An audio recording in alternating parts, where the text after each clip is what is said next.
At the moment, the Russian sides claim that they have secured positions on the outskirts of Huliaipole does not correspond to reality. It should also be noted that Ukraine's defense forces carried out successful counterattacks and halted the further advance of the Russian occupiers. The advance itself became possible due to a change in weather conditions. Specifically, there was a thick fog, and accordingly, the defense forces of Ukraine were unable to use their main advantage, which is their superiority in FPV drones. In the Zaporizhzhia direction, a significant group of UAV operators from the defense forces of Ukraine was formed, which, given the specifics of the terrain, let me remind you, it's a flat plain, prevented the occupiers from carrying out operations. The covert nature of the redeployment of personnel and heavy armored vehicles. In the Zaporizhzhia direction, the defense forces of Ukraine managed to create kill zones up to 10 kilometers wide. This is the distance that the occupiers could not cross, neither with manpower nor with corresponding armored vehicles. Changes in weather conditions have made their own adjustments to the plans of our defenders. Even despite the changes in weather conditions and certain tactical successes of the occupiers, I want to emphasize once again, there is no reason to say that Huliaipole is already directly on the front line, in the zone of active hostilities. This does not correspond to reality. Moreover, it should be noted that the occupiers are using their advance in the Zaporizhzhia direction primarily as an information tool. In other words, to show that all proposals from the American side regarding a freeze and, accordingly, the cessation of active hostilities along the line of contact are not being considered by the Russian General Staff and the Russian military political leadership. That is, Russia is making it clear, primarily in the information space, that they are still considering the possibility of occupying the entire territory of the Zaporizhzhia region in the future, but this is where the Russians will face quite serious problems. The point is that there are no operational reserves available to the Russian command to carry out such a plan. Moreover, a particularly notable and telling episode is the redeployment from the Zaporizhzhia direction to Pokrovsk of tactical reserves, specifically units of the 76th Airborne Division. It should be noted that these are the most well-trained units of the occupying army. Accordingly, their redeployment from the Zaporizhzhia direction to Pokrovsk reveals the priorities of the Russian occupiers' actions. In other words, not Zaporizhzhia, but specifically Donetsk region is the occupiers' top priority. And secondly, there is a shortage of operational reserves in the Russian army. That is, despite their numerical advantage, the Russian occupiers are experiencing an acute shortage specifically in assault units. And it should be noted that the occupiers do not have the necessary number of operational reserves for further advancement into the depths of Zaporizhzhia region. The tactics of the occupiers near Zaporizhzhia currently involve attempts to break through to the regional center to a distance of 10 to 15 kilometers. According to the occupiers, this distance would allow them to keep the residential districts of Zaporizhzhia under fire control using tube artillery. In other words, we are essentially talking about terrorizing the local population and creating an atmosphere of chaos and panic, not only in the information space, but also accordingly through indiscriminate strikes on residential infrastructure, and as a result to trigger internal migration deeper into Ukraine. Dmitry, earlier in the news, we talked about how our government, officially Kiev and London, signed an agreement on the production of thousands of interceptors called Octopus, as I understand it. Yes, this will be, well, essentially Ukrainian production will be based on the territory of our partners.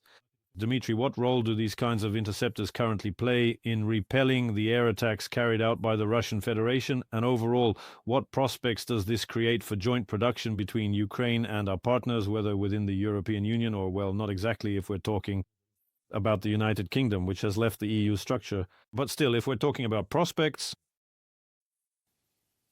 the prospects for scaling up the production of interceptor drones Moreover, it should be noted that European countries will also scale up interceptor drones for the needs of their own armies. In other words, the Ukrainian experience will be taken into account.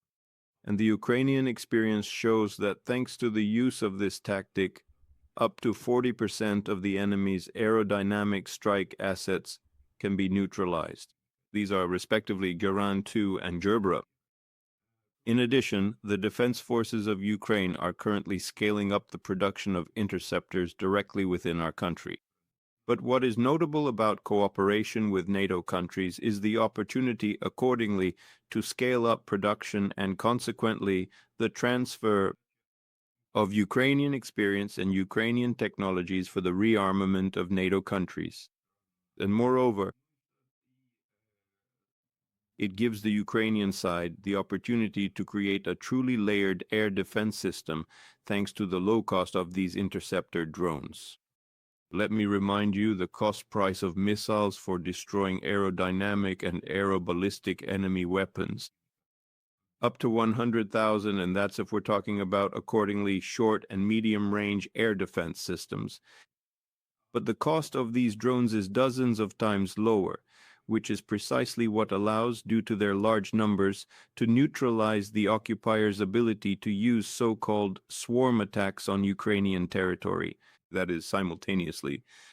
Dozens of drones that will in fact interact in real time using artificial intelligence when striking targets on the territory belonging to us or associated with us, indicating something that is part of our group or possession.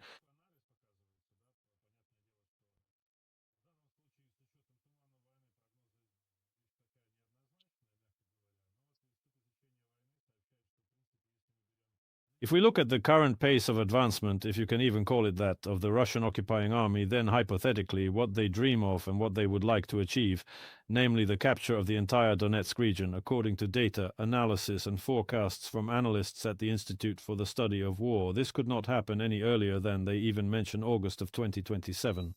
Dmitry, how should we interpret things like this? And considering that certain players who are currently involved in the negotiation process are supposedly hinting that Ukraine and Europe should agree right now, because otherwise things could get worse. Look, Russia is so great, strong and powerful, although Ukraine's defense forces are already showing that this is absolutely not the case. Let's take the Pokrovsk direction as an example. The Pokrovsk agglomeration, the occupiers have been relentlessly storming it for a year and a half. The positions of Ukraine's defense forces.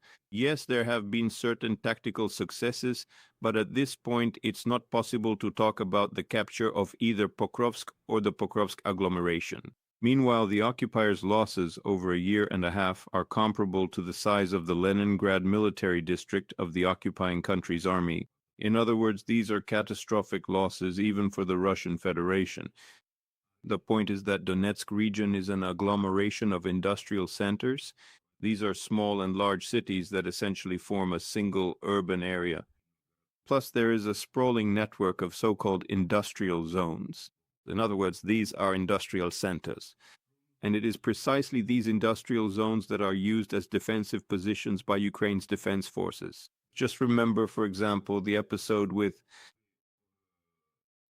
the deoccupation and recapture of previously lost positions by Ukraine's defense forces at the Volchansk aggregate plant was carried out by special units of the main intelligence directorate of the Ministry of Defense of Ukraine. So this industrial zone forms the basis of Ukraine's defense of Volchansk and essentially nullifies the possibility of capturing this industrial center. The situation is similar in Pokrovsk. Notice that the main fighting is taking place precisely in the area of the industrial zone. This includes the meat processing plant and the feed mill. And it is precisely the presence of industrial zones that allows Ukraine's defense forces to minimize the occupiers' advantages in the air and, accordingly, their strike capabilities. And accordingly, the use of industrial buildings enables Ukraine's defense forces to inflict the heaviest losses on the occupiers in manpower. Moreover, the occupiers themselves are forced to admit that their losses in Pokrovsk are already comparable to those suffered during the street fighting in Bakhmut. and at the moment the occupiers are faced with the task of capturing not only the Pokrovsk agglomeration, where, I repeat, heavy fighting has been ongoing for a year and a half, but above all the Sloviansk-Kramatorsk area.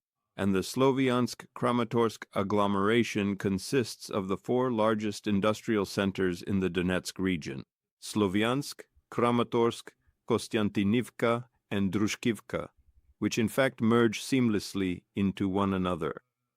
That is, there is dense urban development, a dense so-called industrial zone, and accordingly well-prepared engineering and fortification structures by the Ukrainian Defense Forces, which minimizes the chances of these settlements being captured in the short term from a historical perspective.